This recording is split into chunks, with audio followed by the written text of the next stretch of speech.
আজ বিয়ে বাড়িতে সবুজ রঙের শাড়ি পরাতে এমন একটা কাণ্ড ঘটেছে, তাই দেখে আমার সাথে সাথে পাড়ার অনেকেই অবাক। কেউ কেউ আবার বলছে আমি জেনে শুনে নাকি সবুজ রঙের কাপড় পরে এসেছি। সত্যি কথা বলতে আমি নিজেও জানতাম না এই রকম ব্যাপারটা হবে। লাস্টে শুধু আমাকে নিয়ে হাসাহাসি আর মজাটাই বাকি ছিল। তখন যে আমার কি লজ্জাটাই না লাগছিল।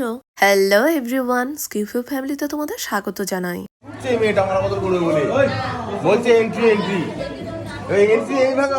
নতুন বউকে আর কিছুক্ষণ বাদেই বিয়ে মণ্ডপে নিয়ে যাওয়া হবে। চলো এখানে আর দাঁড়িয়ে না থেকে বিয়ের মণ্ডপ থেকে একটু ঘুরে আসি।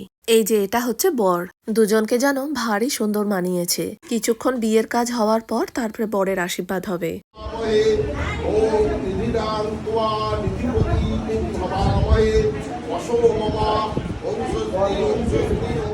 আমার বিয়ে দেখতে ভীষণ ভালো লাগে। সময় চিন্তা না করে বসেই পড়লাম বিয়ে দেখার জন্য। ছেলে আশীর্বাদ হয়ে গেছে, এবার হবে কনে আশীর্বাদ।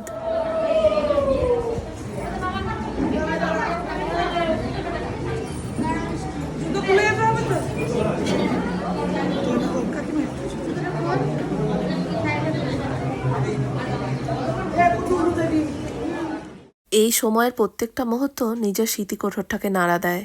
আবারও একবার মনে করিয়ে দেয় আজ থেকেই আমার একটা নতুন পরিচয় শুরু হয়েছিল, কারো স্ত্রী, কারো বা বৌমা। আজ থেকে জীবনের আরেকটা অধ্যায় শুরু হতে চলল বৃষ্টি আর মৃণালের। আগামী দিনগুলোর জন্য অনেক শুভকামনা রইল আমাদের স্কিউফিউ ফ্যামিলির তরফ থেকে।